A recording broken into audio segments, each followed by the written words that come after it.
Jeff. Sabotage, this is Jeff, as indicated by... This is David! We are playing Dark Souls.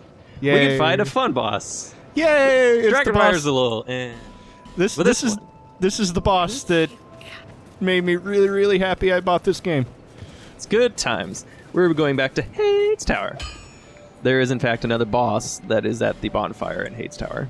That you missed initially. Yes. Yes, I did. Ha! Because I was not clear on how those switches were coming up, I suppose. Yeah. Well, you just... Or rather, I knew, but I was not doing the next logical step, which was to conclude that another one would appear if I did the similar things. Okay. Oh, it's more along, it's like, oh, that drawbridge is up. Clearly I'll come from another direction, which is not a bad assumption to make. It's that just was the wrong. initial assumption. So, in fact, you can bring the drawbridge down. You just have to kill the right enemies. In this case, you only have to fight one. So we're only going to fight one. Right, just run. Oh, God. This thing is so annoying to get to on your Game Plus. There's so many red phantoms.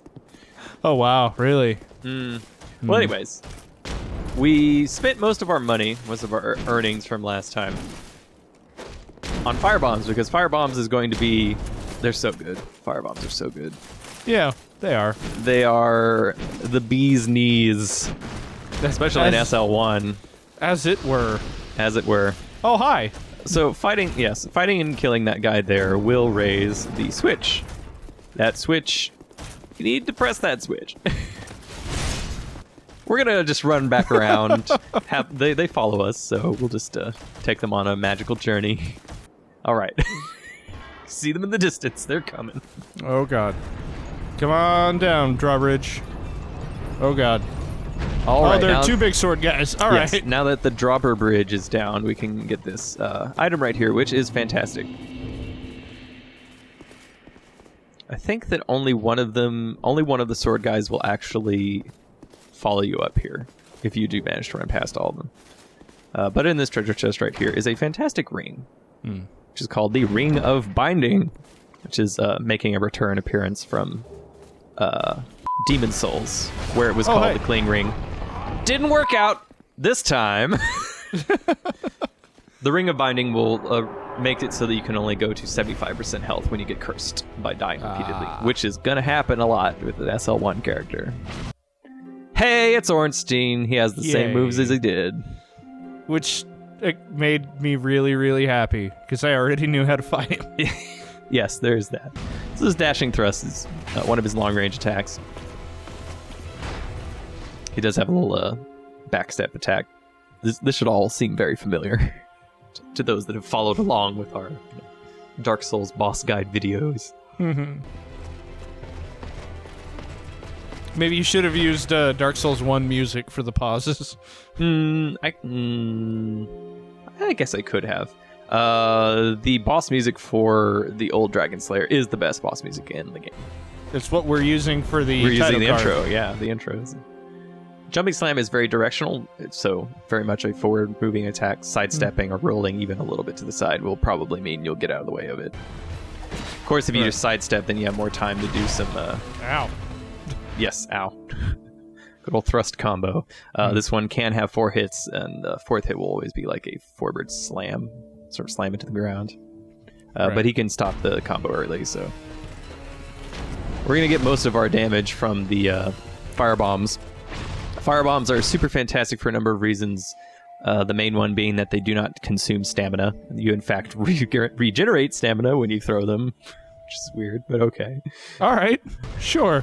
It means that you'll have the ability to block after throwing a firebomb. This is going to be extremely useful in some other fights. This one is very useful as well, especially since our dagger...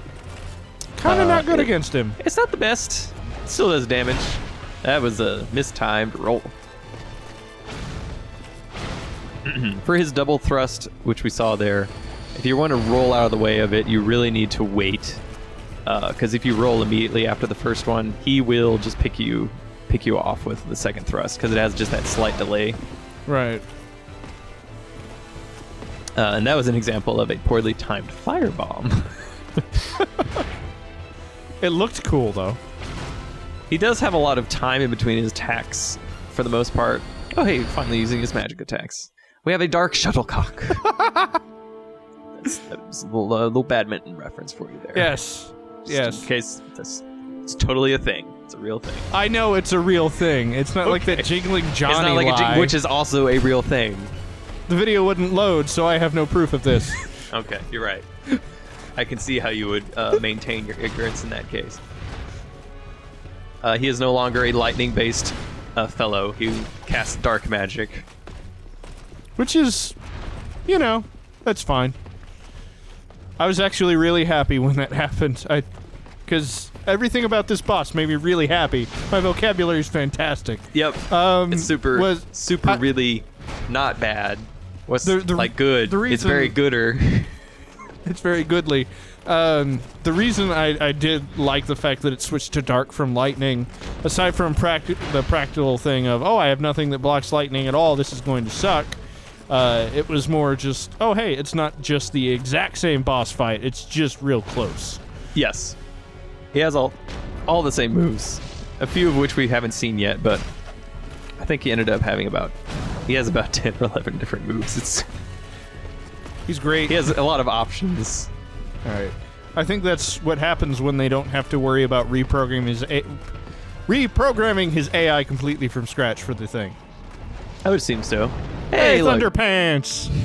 Good old dark butt stomp. Dark butt stomp. It's an AoE. Yes. Back away from it.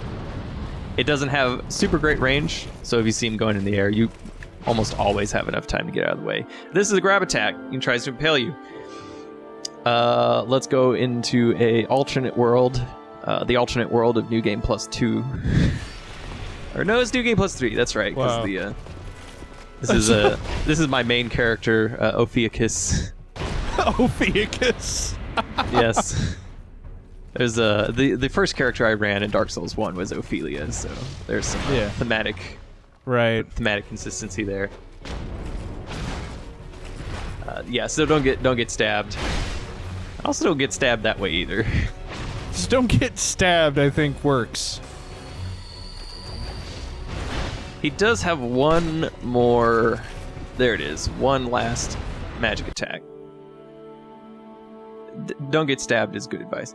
Dark Orb, it shoots out 3 of them. It's not quite as fantastically devastating as the shotgun from Dark Souls 1, but good because that would be a pain.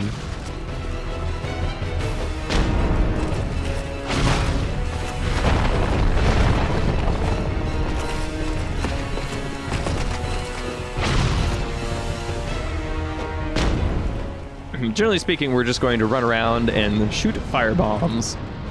That's probably going to be the best recourse we have. And look, he's dead. Hooray! War cry. We get his soul, and we also get his ring. Ring does the same thing it did in Dark Souls 1. We'll improve the counterattack on thrust weapons. Should also be noted that the Dragonslayer can be parried. This is another few of his attacks if you just ridiculous and amazing. If you hit at the appropriate time, a few of his attacks can be parried. All right, good. Let's take because we have some more time in the video. Let's look at some other characters. This is Minerva, our knight character, who is using the super awesome Drunglaic shield.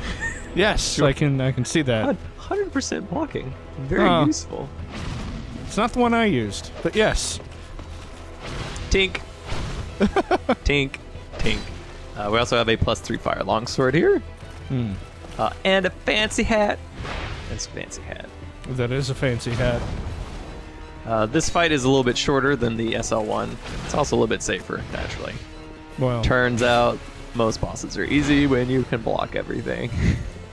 Yeah. Who'd have thunk it? Ow. Yeah. It helps if you have your shield up. Yes, that's a pro tip. Some good advice from David over there. Finally chiming in with some gems there. I beat Dark Souls 1 completely. At Accurate, least 2 yes. dozen times. Yeah, a good 2 dozen times. Probably a good half dozen of those I think I was there for. You were there. So I in theory, I could be good at this game too. It is very similar. The mechanics better. are very similar. Just better in every way. Yes, more bosses and no BS. Mhm. There's no BS bosses. There's That's good to bosses know. that seem like BS because they're hard, but there's no bed of chaos. So hooray! Which is good. Also, no 4 kings. Hooray! I thought you liked the 4 Kings. No. The boss fight it's very atmospheric and creepy. But it's just too, I don't know, it seems like it doesn't allow you enough strategy varieties. So like there's only like there's certain strategies that just don't work because It has to be a damage race. Yes, because it's always going to be a damage race. So you kind of always have to have a hyper aggressive, which I mean, generally speaking, that's not bad. Yeah, forcing a player to be aggressive isn't necessarily bad. They kind of just translated that to the entire game for Dark Souls 2. Like, generally speaking, they want you to be more aggressive in order to be successful. Like the tweaks they did with item degradation. Item degradation, also poise break, stamina drain, guard breaking, being able to do critical ripostes from guard breaks and things like that. Right. And even bosses as well. It encourages you to be more lethal faster. Right. Which has been one of my biggest problems playing the game is I went full tank and full tank is not fun to play. Yeah, I do like to get my turtle on occasion. Yeah. Hell, this guy is finally dead. There's close. Very close. We're gonna have a stylish finish though. Oh, are you gonna do? Oh, I think I know what you're gonna do. Huzzah! Alright, Minerva continues to move through the game. Syntiki has also been through here. The sorceress, but that was just you just cast magic and walk away. Yeah. It's not that entertaining. High intelligence run. Yay! Yes, I did have a lot of sort of like co-op runs and stuff, but they're all kind of similar. Okay. It is a good place to throw down a sign, get some good free souls, especially good for SL1. As generally speaking, just the way that soul memory works in the game is that your SL1 character will be able to keep up with the other characters that are leveling, because it's the level ranges, I'm pretty sure, just depend on the total amount of souls you've collected rather than what your soul level is currently. Of course, there's pros and cons to that, but one of the pros is that as you go through, you will be able to find other people to, help you out if you're doing SL1, or to help someone else out so that you can get some extra souls, buy some more firebombs if you're running low, that kind of thing. Right. Join us next time and we'll fight another boss. All right. Dark Souls. Dark Souls. Give us money. You want to give us money? So what Jeff is alluding to is we have a Patreon campaign. So if you do enjoy what you're seeing on a regular basis from us, you can donate to our Patreon campaign. You will become our patron, our patron, if you will. English. You can be our patron, if you will, and you can donate as little as $1 a month, and we will gladly take that dollar. We will be grateful, and we will love you forever. Or you could do even more than that. There are a list of rewards that are based off of how much you're willing to give us a month, and it's so that we can eventually do this full time without needing to rely on advertising. Which would be great. If we do this full time, then we can expand my David Speaks the English Language text file much faster. It's on a lot of fire. I'm a dolphin. It doesn't seem pointful. It was a double tomb. All of this and more can be yours. Ahem. All right, I'm gonna stop recording. I'm gonna stop recording now. I said double tomb?